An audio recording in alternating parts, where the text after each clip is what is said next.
Hey guys, welcome back to Tea in the Ton. Yes, it has been a really long time since we did anything on this channel that was not a live stream, but here we are. We're starting a new series today. We're very excited about this. Greg is present with us today, our co-host, but he is hiding under this desk purely because I think he's just tired and he doesn't really want to be on camera today, which is a huge mood, but this is my really only chance to film this for the next month and I wanted to get it started before Christmas. So here we are. If you haven't seen all the hype I've been doing on my Tumblr, because why would you? Because that's a very outdated social media.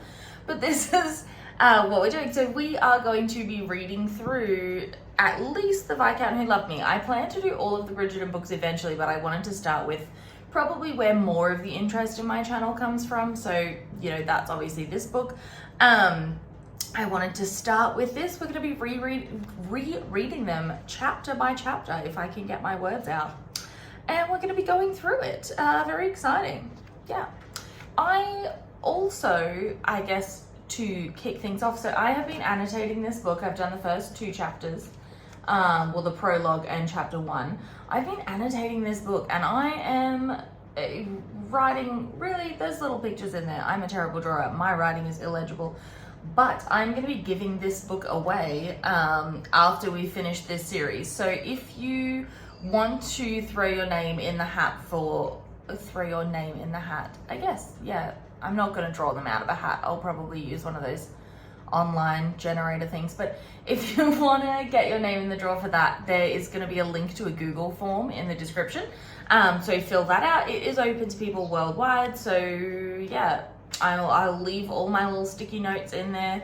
If it makes the deal any sweeter for you, some of these pens are scented.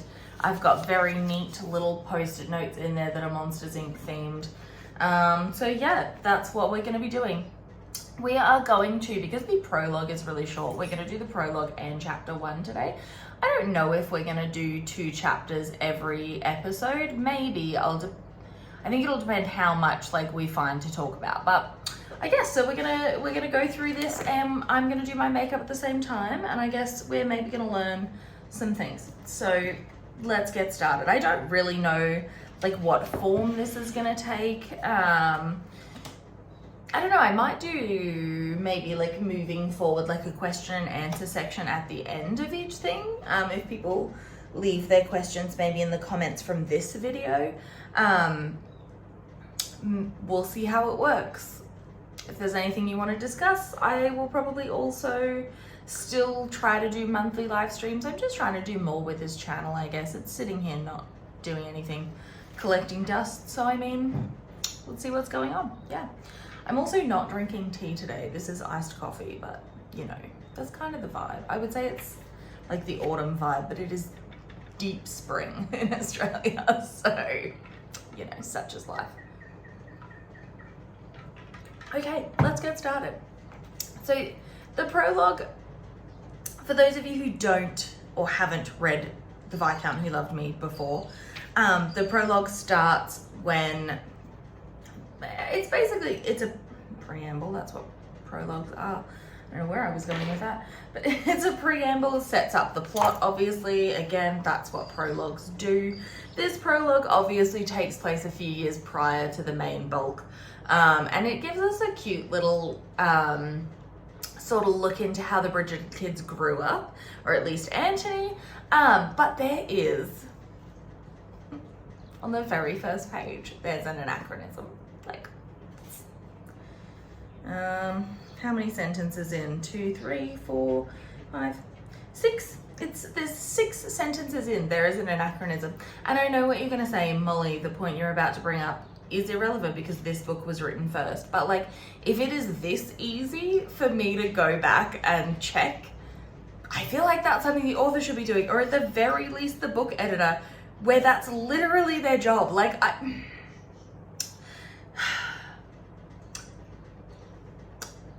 I'm too annoyed already.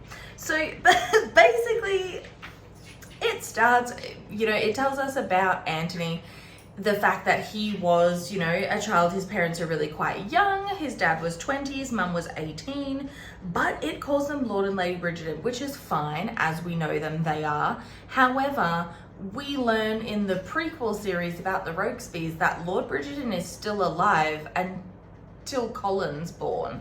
So like calling them then on the next page, the Viscount and Viscountess, is incorrect, and that really bothered me. I don't know why. I don't know why I can't let that go, but it just bothers the hell out of me. Like in the grand scheme of things, does it matter? No. But I am curious then, like when did Edmund become the Viscount? Because I am almost certain in First Comes Scandal, which is the very last in the Rokesby series about Georgie Bridgerton, I am like positive her father is still alive. Like positive. But alas, you know, doesn't really matter. Doesn't matter. We're not getting into that. But basically it just says that he was a very loved child, you know. They wanted a child, they didn't really want an heir. The fact that, you know, he was a boy and they got that sort of, I guess, obligation, that duty out of the way is really irrelevant because they didn't really decide to celebrate it. They just thought, you know, great, we've had a child, let's move on. But Edmund was a very involved child, I guess. He didn't really, you know, obviously at this time, particularly in their social circles, there was a really big idea that, you know, obviously children should be seen and not heard, and children shouldn't really see their families. And that's one thing that really, I think, like from the get-go sets it about. And I know we haven't gone through that book, but it really sets the tonal difference, I guess, between the Duke and I and this one. Yeah. Anthony was a very loved child. He spent, obviously, and this is, you know, it is building up to an important plot point, because basically he spent 90% of his day with Edmund. You know, they used to go on walks, they used to, sorry, there was a very bizarre bird in my garden. So they used to go on walks, they would, you know, even after Benedict was born, he had like basically an early baby carrier, Edmund Bridgerton, the inventor of like the papoose. So he had that made so he could walk with Anthony and Benedict at the same time. He used to take all of his children out with him, you know, it didn't matter if they were girls, boys, he was very involved in their upbringing. And Anthony, though, you know, he recognizes that his father loved all of his children, obviously all of his brothers and sisters, Anthony feels like he has a really special connection with Edmund, and that's gonna come into play. And I kind of had a bit of a realization that I don't think I've had before, and maybe it's just the position I'm at in my life now, I don't know, but we'll get to that in a second. Not really a second, probably at least 30 minutes. So he, you know, Edmund kind of always, they had a special connection, I guess, because of the responsibilities that one day Anthony is going to have to take over from him, and, you know, sooner than anybody knows. But Edmund really takes pride in raising his son to be,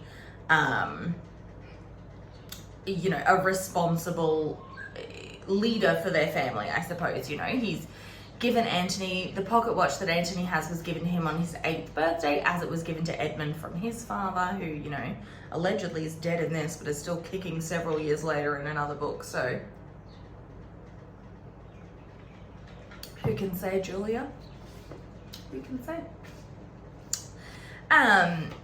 So, you know, there's a couple of descriptions, but basically Edmund, while Anthony really loves his mother and he loves all of his family members, Edmund is the most important person in Anthony's life. He's really shaping Anthony's, I guess, entire perspective of, you know, and of what a man is really the important part for this book, you know.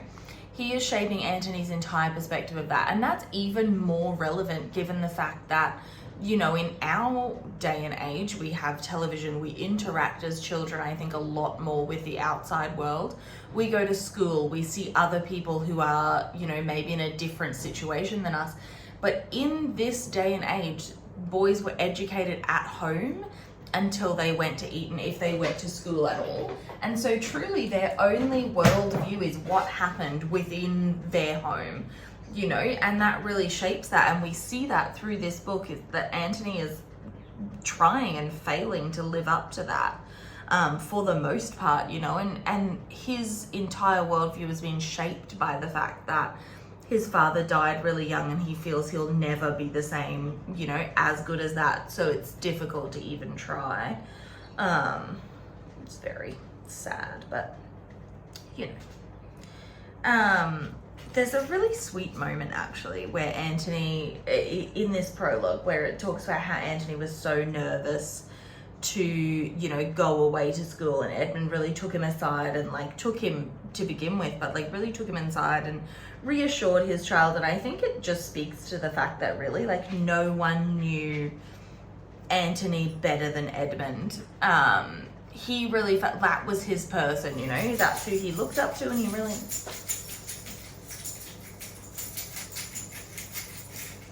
Are you right? God, the audacity. Sorry, the audacity. He, you know, his everything, it says, literally a quote from the book, everything he did, every accomplishment, every goal, every single hope and dream, it was all for his father. You know, that's, he lived to uphold what he felt was Edmund's legacy, I guess, you know. Everything he did was for that. So we get to the point, obviously, where Anthony's about 18. His mother's heavily pregnant again. He's about to go off to Oxford. So he's going to join All Souls College, it says here, which I just thought was a really fun fact. Which I don't really know much about Oxford and its colleges, but All Souls is apparently mostly humanitarian subjects, I guess. And it's unique apparently because everyone becomes a fellow, like a board member on this college following that. So I guess, I don't know if that happened in that day and age, but I guess Anthony is a fellow of All Souls College, technically, because it does mention later in the book that he did graduate. So, which I don't really know how the, like, I don't know what the, obviously I do not know what the demands, I suppose, were on university students back in this time period, but like this man he's bitten off a lot if he's graduating from university and doing all of these things. Yeah, that's obviously, I'm gonna have to open a new one, bear with me. And he's doing all of these things, but fun fact is that now All Souls is not an undergraduate college. They only do graduate degrees, I guess. So I don't know if that was, again, I don't know how new that is, but yeah. Again, maybe not particularly researched. I don't know. No one really cares. So Anthony is kind of despairing the fact that like his parents are still so in love, you know, like they've at this point had 7 children and they're on to their 8th. Like Violet's heavily pregnant. There's a really hilarious line that says, you know, it's unseemly at her age.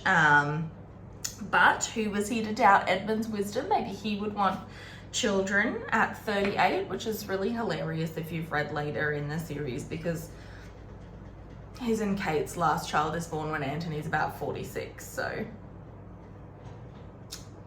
bit awkward, Anthony. Glass houses, stones, all that. So he's been out riding for the day. He's basically just like enjoying his life, you know. He's young and stupid and he's just out enjoying his life before he goes back off to school, basically. So he's been out with Benedict all day and he comes home and Daphne is crying on the stairs. And it's actually like kind of to begin with a really sweet moment because, you know, like you can kind of see the rapport building in this family. I think in a way we maybe didn't really get to see in the first book, but you know, Daphne's crying and Anthony immediately went over to comfort her because she never cries, you know. They have a cute nickname and he's kind of like, what's going on? And Daphne says, he's dead. Anthony immediately doesn't believe this can be true, which fair enough, you know. It's a big shock. He's only 18, his dad would be 38. no one really expects, even, you know, in that day and age, no one would really expect their parent to die that young, I don't think. Not when they hadn't been unwell. And there's even a comment here that, like, his uncle Hugo, who is not an anachronism, he did exist, though I can't remember if he was small and frail. I can't remember. I remember, like, so there were big health concerns around Georgiana, but, like, not Hugo, which is curious. Yeah. And I can't even remember what ended up being Georgiana's problem. I can't remember. It was like some sort of like fainting issue. But anyway, so he's died, and Eloise was the one was there. It was different from the series, obviously, if you've only read that. Anthony had nothing to do with it. Eloise noticed that he was stung by a bee, and, you know, that was basically the end of it. So Anthony doesn't believe this at all. He runs upstairs. He's been stung before, is, you know, what Anthony keeps saying. He's been stung before. Really, he's just spiraling at this point. And this wouldn't have been known at this time, but bee sting allergies are actually one of the most common allergies that gets worse with exposure. Some allergies can get better with exposure. Bee stings is one of the like most well-known ones that gets markedly worse. You know, you can be stung once and be fine, and then go into anaphylaxis the next time, and you've you know, unfortunately passed away quite quickly. So Anthony doesn't believe it. He runs upstairs and he finds his mother. You know, his father's in their room, his mother's crying. And this, I think, is the moment we see, it's not really clear until later on in the book, but this is the moment we see the switch in Anthony and Violet's parental relationship. He is no longer her child. And if anything, actually in this scene, he's the one that cares for her, which I can, you know, obviously appreciate. This is a huge upheaval. She's heavily pregnant. But that relationship kind of continues later in the book, later in the series, honestly, and it colors almost every reaction they have after that. So it's really interesting to see it in its infancy here. But basically Violet's saying that she, you know, she would do anything to have him back. And Anthony can't believe it. But in her grief, Anthony is left alone, basically. And like I said, I don't necessarily blame her for that, but in everyone else's grief, Anthony is left to grieve alone, and that becomes a really I guess recurring theme throughout this. You know, he is left to grieve. He sits there into the room. He sits in the room and basically lets himself grieve all night. And that's the only time he really allows himself to grieve, because from that moment on, he has responsibilities to his family. He doesn't have time to grieve the way everyone else grieves. And that's what really becomes apparent. And that's kind of the realization I had later, in chapter 1, because he just doesn't have time to grieve. And that's where he then basically forms the opinion that, you know, he believes his father was possibly he's the greatest person he's ever known. He doesn't believe, following this, Anthony's really questioning his own mortality. He's having a deep, dark moment. And he's like, well, I guess I'm just going to die young. That's his realization for that. That's the end of the prologue also. But Anthony, it says, direct quote, Edmund Bridgerton had died at the age of 38, and Anthony simply could not imagine ever surpassing his father in any way, even in years. It's sad. There's also a section in here that I found a little bit confusing,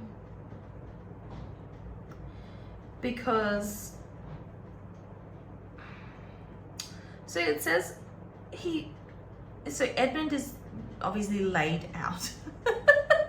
They're waiting, obviously, you know, a doctor had obviously been there waiting for the funeral carriage. I don't know if they were undertaker, I suppose, to come and pick him up. And he's there all night, which is a little bit bizarre, but he's there all night because it seems to be the afternoon. So I don't know how this works.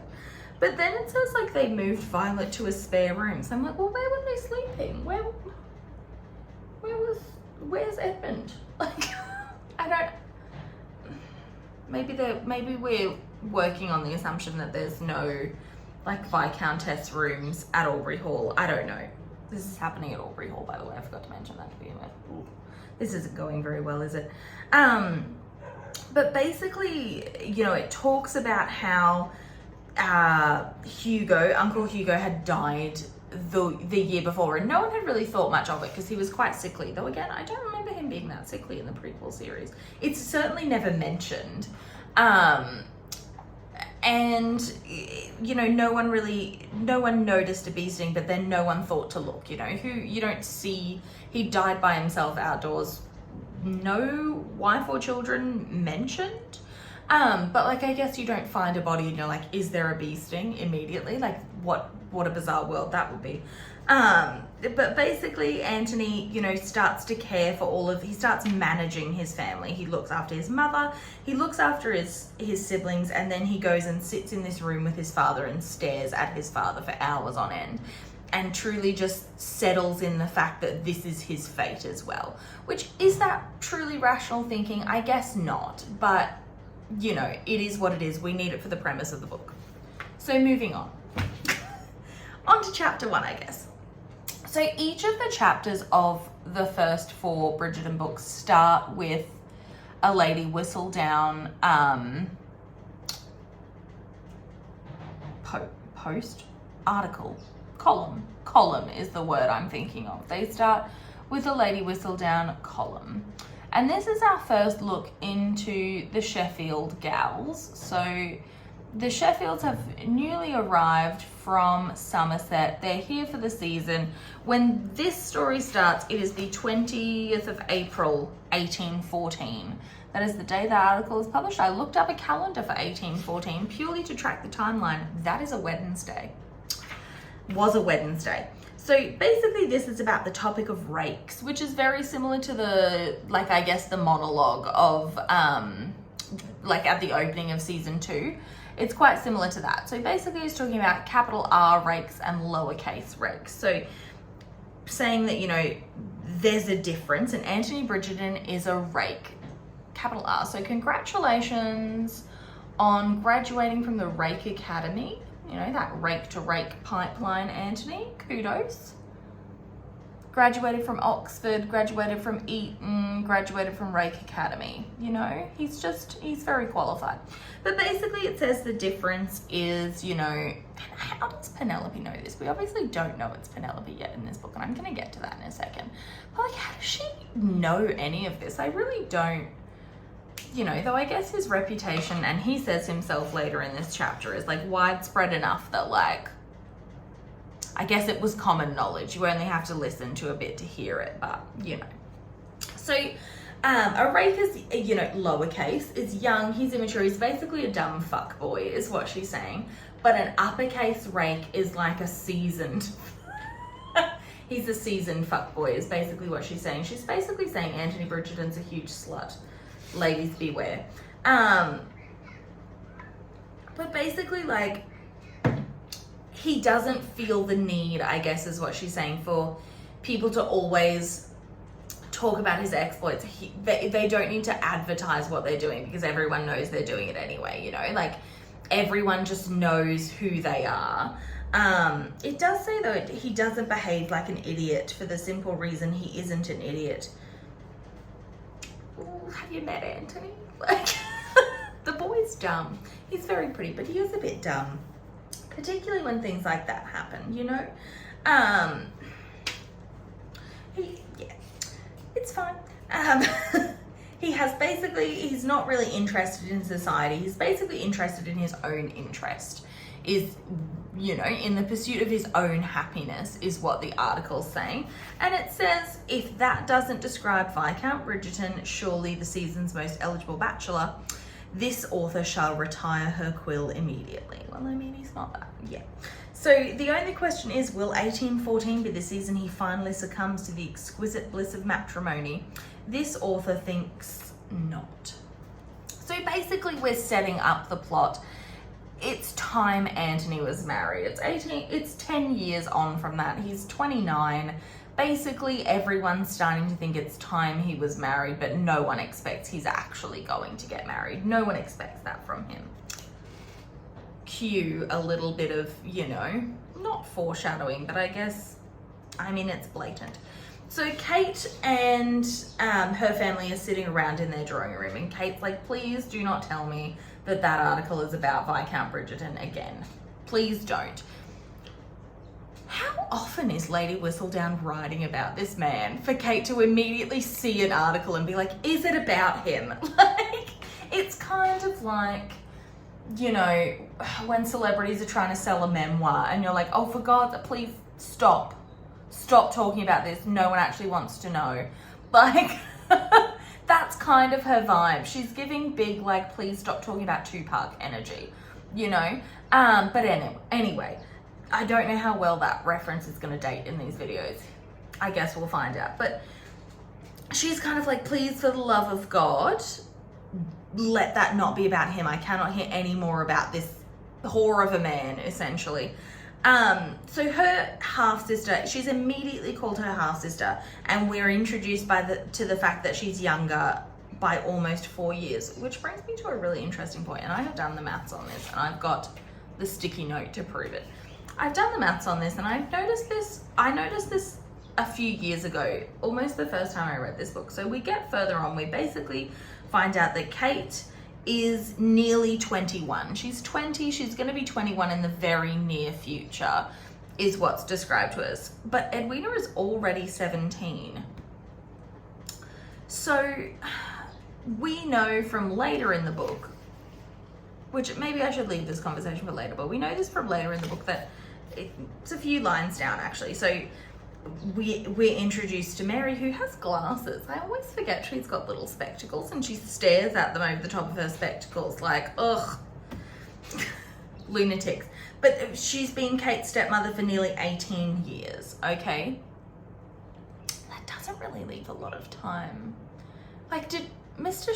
Sheffield just like walk into the next town over and he was like, who is single here? I have a child. It needs, like, what was the situation? I'm desperate to know, and I'm never gonna find out. Like, I have so many questions about that entire situation. Like, what happened? Did they already know one another? And like, then they sort of like reconnected. I kind of love that storyline for Mary. Anyway. Mary Sheffield, Queen, she's here as well. She's doing her embroidery, which is very cute, actually. She's doing embroidery. And she's kind of like, well, Edwina's like, well, how did you know that that's what it was about? And Kate was like, because every time there's an article about some rakish someone or other, you giggle like an idiot. The really sweet thing is, I think it's very obvious in the book that, like, Edwina's kind of a baby. Like, yeah, she's getting married, but, like, she's kind of just a little sweetheart. She's not really like, she's 17, you know, like she's evidently 17. And I think, I don't know, that's really sweet. I love book Edwina. She's a sweetheart. And not, before anyone starts, like, not that I don't like show Edwina. Like, I don't bring those comparisons in here. I'm trying not to, well, comparison's inevitably gonna happen, but there was a thing, I got a question earlier, and I said I was going to answer it on here, but I got a question like, do I prefer book Kate over show Kate, or vice versa? I think it was, do I prefer show Kate to book Kate? I don't prefer either. I appreciate, like, and we'll chat more about this, I appreciate that one of Kate's like major obstacles in the show was not her like own appearance, because that's something that comes into play quite a lot. You know, we see it again and again in this book, and I think like that's a little bit sad, and it can get a bit like exhausting, and I'm really glad they didn't play into that in the show, because I think we all would have been sitting there like, this was not the right actress to portray your point, you know, like but anyway, so Mary's immediately like, what are you two giggling about? And you can kind of, we're seeing again the family dynamics sort of appearing here. We can see that this is a really close-knit family, because Mary's immediately like, what are you two, like, I've had enough. What are you two lunatics? What are you talking about? Like, I'm tired. So, you know, Edwina's like, well, Kate's annoyed that Lady Whistledown's talking about Anthony again. I should mention, no one's met this man from this family yet. Like, no one knows anything about him other than the fact that he's in the newspapers a lot. Like, he must, imagine how much of a slut you must be for it to be like I shouldn't use the word slut, but like imagine how much how scandalous you must be for you to be in the paper so much that a random family from Somerset is like, oh my word, what a whore. You know, like, imagine. Awful. So anyway, Edwina basically says, like, you know, he can't be that interesting. Lady Whistledown writes about really uninteresting people sometimes. She's writing about us. And the reason she's writing about them, it's unveiled, is because Edwina's been named sort of the incomparable of her season. So she's the diamond of the season. We get a bit of a description of her. She's blonde and blue-eyed, whereas Kate is basically the exact opposite. She's got brown hair, brown eyes, and she's a little bit older, and she already sort of feels that she's a bit of a spinster. This book is going to have so much like glitter on it accidentally from my eyeshadows. But basically we can see that there's already, Kate feels really insecure about the situation she's in. And the reason they're in that situation is that they hadn't been a very rich family when Kate's father had been alive. He's the second son of a baron, I believe, in this. Which weirdly is not mentioned in this chapter. It's mentioned in a later chapter because I specifically remember that. But basically, like, they didn't have a lot of money then, and they have basically not gotten any money since then, or very little, you know, whatever was left to provide for them. He's been dead for 5 years now in this. So he died when Kate was around 16 and Edwina was around 12. So, you know, they really haven't had for much of their upbringing, really, the only person has been Mary, which explains, you know, why they're so close. But they don't have a lot of money, and basically they've had to save to even be able to come to London once. So they're doing this, they're both debuting in the same season, which was very uncommon, which is why I think, like, I find it so bizarre that the Featheringtons in the show did that, because, like, that was a very uncommon thing to happen.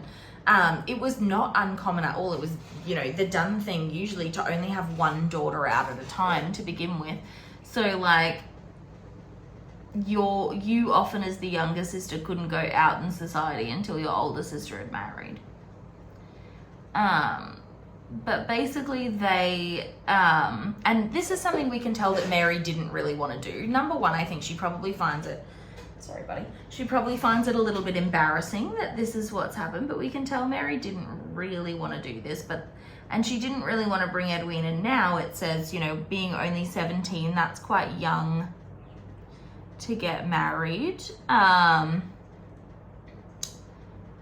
But at the same time, I've made a mess of my eyeliner and I'm just trying to fix it. Done. Okay. But at the same time, she didn't really have a choice, because if she waited another year, Kate would have been 22. And there's literally a line that's like, who would have married her then at 22? Brutal. So she basically, like, we can see that the true, like, annoyance for Kate in this is that all she has is her reputation, and that's the reason that she really doesn't want Edwina anywhere near Anthony, because she can't afford either of them to fall in love with someone or do something that's gonna, I guess, taint their reputation and be left single at the end of it still. They don't have enough money to ride out that storm, basically. They don't have enough money for that. They don't really have enough, you know, really the only reason, I guess, that they're so optimistic that Edwina will marry really well is because she's so beautiful. Everyone, you know, that's everyone's first thought when they see her. And basically, you know, Kate says herself, her own opinion of herself is very low, and that's very sad. But she basically says, like, you know, she's not pretty enough to overcome her lack of a dowry. She doesn't have a dowry.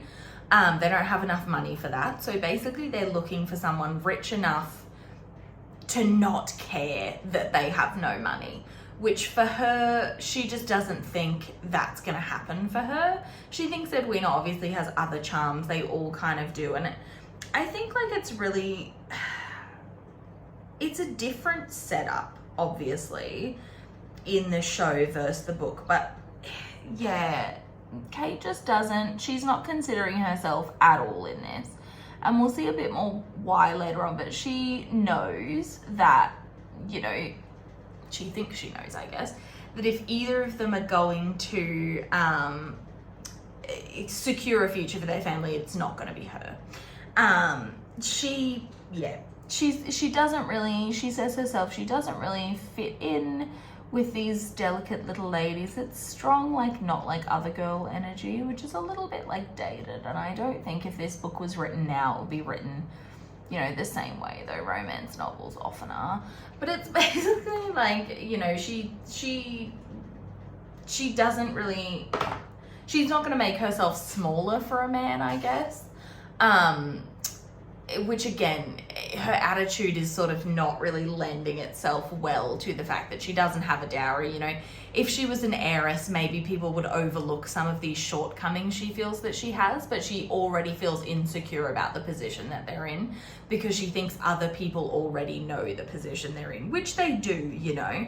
That becomes evident pretty quickly. But we see sort of, Kate has said she never really wanted to go to London, and this is when we start to see more of that relationship between her and Mary like immediately developing, because Mary says like, well, I made a commitment when, you know, I married your father, I made a commitment to him and to your, you know, mother, that basically like I'm gonna bring you up like I would my own child. So if Edwina's doing this, so are you, babe. Like, buckle up, we're going, get in the carriage, honey. Like, she doesn't really give her much of a choice. And I think, like, you know, Edwina says as well, and you see the relationship behind that between them, that like Edwina wouldn't want to do this without Kate anyway. So, you know, it's sweet. Basically, you know, they sort of bicker a little bit, and Kate sort of hints at the fact she's kind of like, she seems very, it's funny because she's, you know, arrived maybe like 2 weeks before, and she's eager to seem very knowing. And she says basically like, oh, he's had more mistresses than I've had hot dinners. Is that the, no, then I've had birthdays, you know. And Mary's kind of like, babe, a lot of men have. Oh, this is London, sweetheart. We're not in Somerset anymore. And Mary's kind of the one, so, you know, like, Kate keeps bringing up, like, this isn't the sort of person we want for Edwina. And Mary's kind of like, well, you need to be thinking about yourself as well. Mary's the one that's constantly, like, you know, constantly bringing this back to Kate, that, like, you are also looking for a husband. Like, don't worry about her, worry about yourself, like, you know. It goes on a little bit, you know. Kate is a big fan of Lady Whistledown. She thinks they'd be besties. And Mary's kind of like, you shouldn't be, I guess, like, you shouldn't be getting your opinion from other people. You need to form your own opinion, which is basically the whole point of this book. But, you know, like, you can't judge a book by its cover, you know. So it goes on about Lady Whistledown, and I guess this is less mysterious to us because, like, we know who Lady Whistledown is. And if you're like me and you read the book after the first season of the show came out,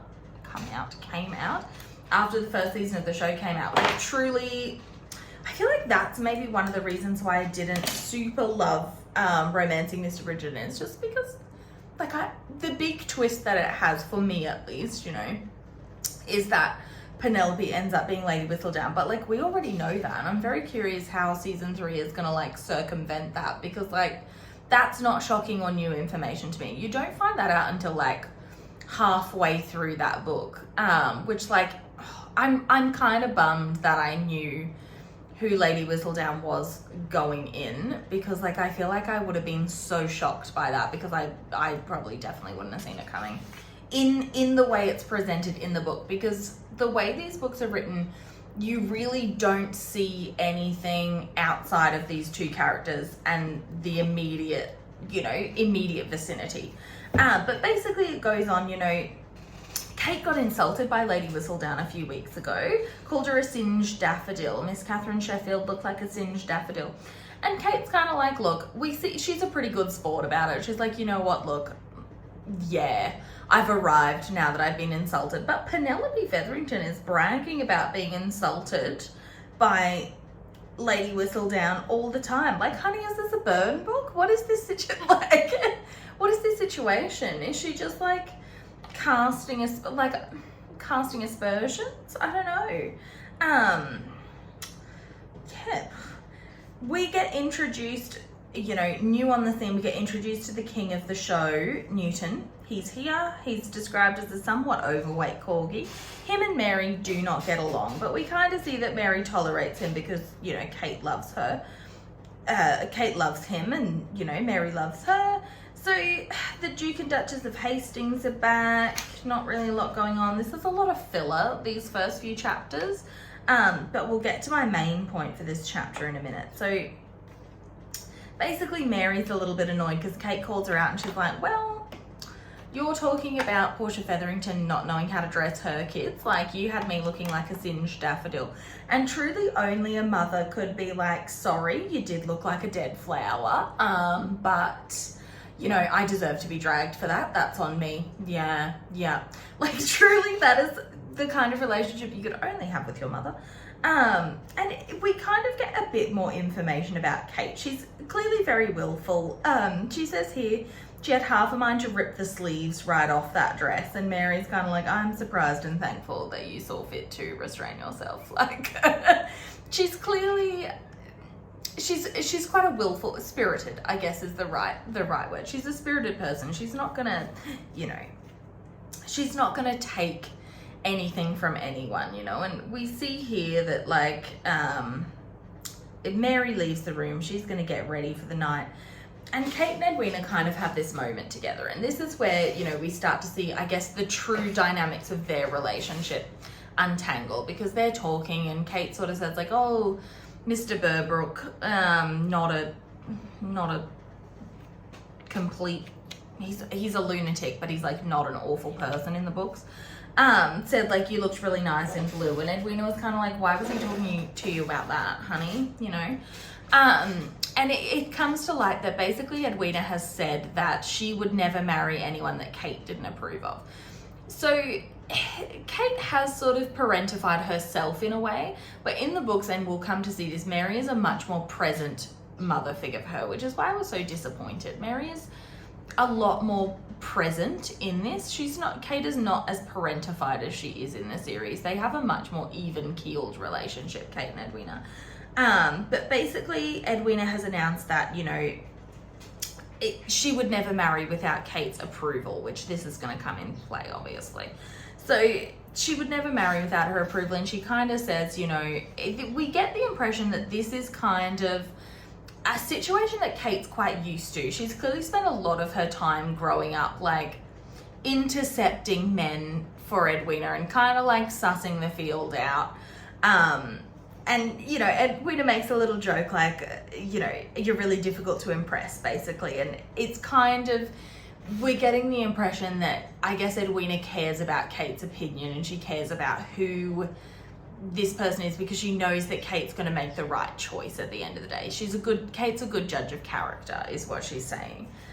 We learn that Kate is sort of, you know, Kate's scared of electrical storms, it mentions in this, which is going to be a huge thing. But basically, Kate says, the only reason I bring that up is because we're going to need it. It's a really odd little footnote. I was like, that's never going to come up again. Boy, was I wrong.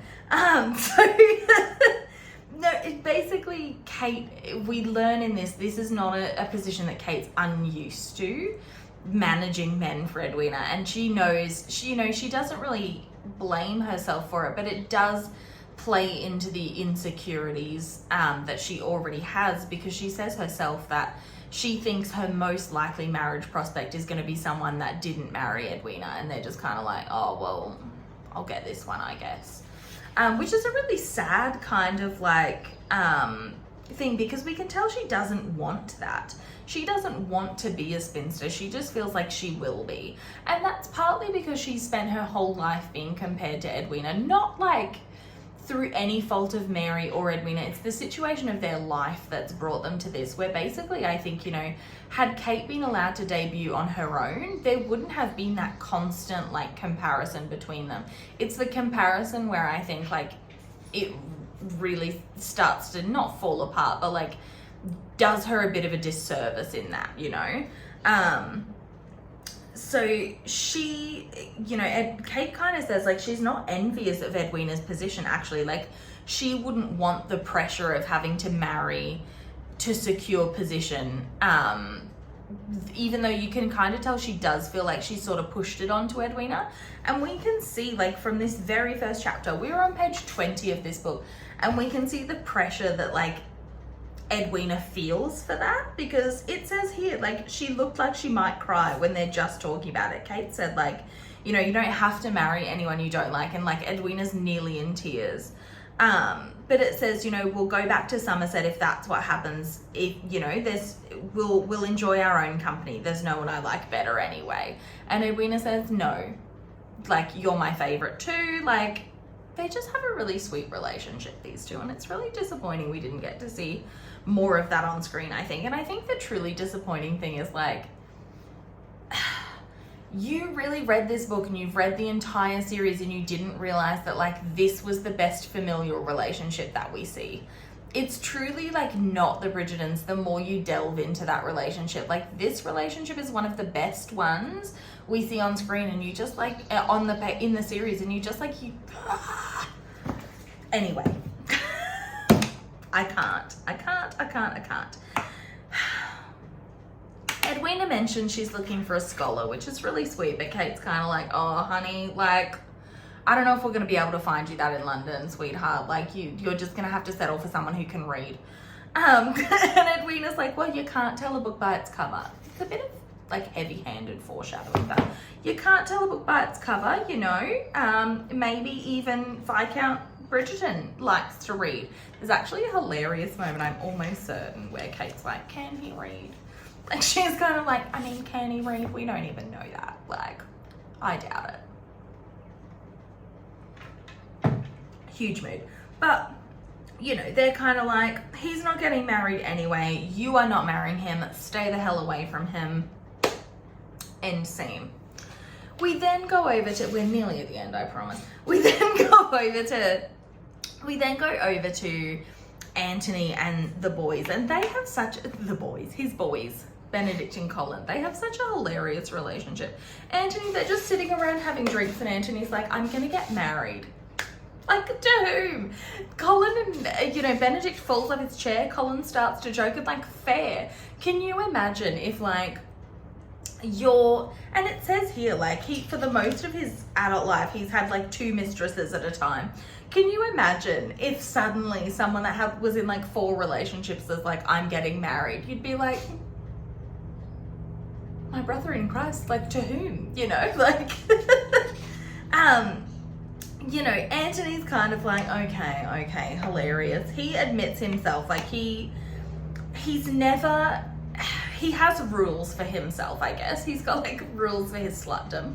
But he's never, I guess, tarnished the reputation of a young lady who would have cause to like ask for recompense, you know, like, and he's been careful about that. They're off limits, according to Anthony. We're going to see in a few chapters. They're not as off limits as he thought. But he's kind of like, you know, he knows the reputation that he has. And he realizes how important reputations are to young women, is basically what he's saying, because he has 4 younger sisters, and he's kind of like, I wouldn't want them marrying anyone like me.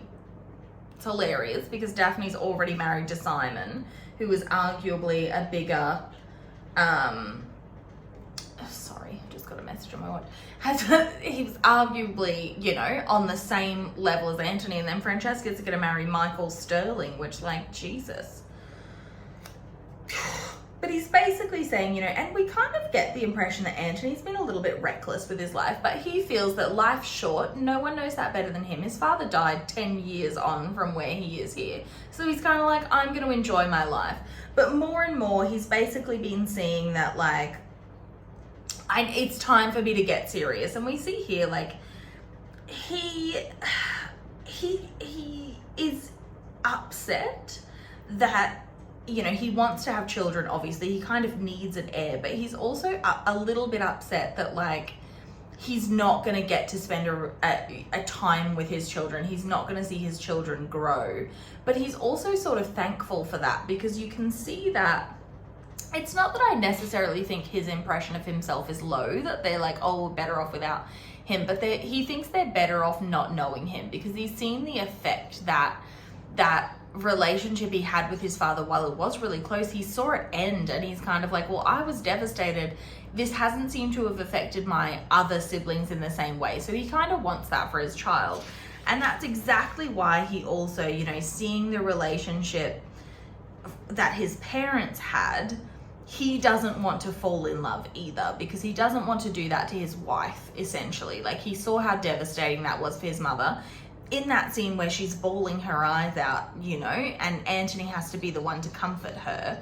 He doesn't want to do that to a person. And, you know, people think it really heartless, but I think that's really what that comes down to, is that, like, it's not, he's trying to be kind, I guess, in a way. He doesn't want that for himself, though that's not explained until later in the book. But basically Anthony's got a list of attributes. Love has nothing to do with it. Affection has nothing to do with it.